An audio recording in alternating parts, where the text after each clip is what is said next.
పూరా local. పులివెందులలో YCP చేసిన అభివృద్ధి గురించి వివరించారు వైసీపీ అధినేత సీఎం జగన్. అలానే తన సొంత చెల్లెలు వైఎస్ షర్మిల సునీతపై తీవ్ర స్థాయిలో విమర్శలు చేశారు. వివేకానంద రెడ్డిని చంపిన హంతకులతో తన చెల్లెలు చేతులు కలిపారని మండిపడ్డారు. వైఎస్ అవినాష్ రెడ్డి నిర్దోషి అని తాను బలంగా నమ్మడం కారణంగానే అతడికి టికెట్ ఇచ్చినట్టు తెలిపారు. హంతకులతో చేతులు కలిపిన వాళ్ళ లేక ప్రజల కోసం పనిచేస్తున్న వాళ్ళ, ఎవరు వైఎస్ రాజశేఖర్ రెడ్డి వారసులు అని ప్రజలను ప్రశ్నించారు. కాగా తమ చిన్నాన్న వివేకానంద రెడ్డికి రెండో పెళ్లి జరిగిందని, ఆయనకు రెండో భార్యతో పిల్లలు కూడా ఉన్నారని జగన్ తెలిపారు.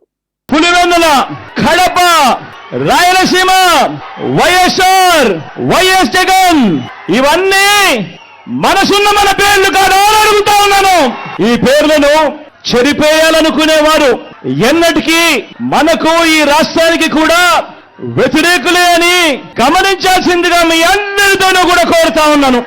కోరుతూ ఫ్యాన్ గుర్తుకు 2 ఓట్లు వేయడం ద్వారా మరో 5 ఏళ్ల ప్రయాణాన్ని, ఇంటింటి ప్రయాణానికి, మన పులివెందుల ప్రయాణానికి, మీ జగన్ ప్రయాణానికి మద్దతు ఇవ్వవలసిందిగా కోరుతూ, మీ బిడ్డకు చరిత్రలో కని విని ఎరగని మెజారిటీ ఇచ్చిన ఈ గడ్డను మరోసారి అలాంటి మెజారిటీతో గెలిపించాల్సిందిగా కోరుతా ఉన్నాను.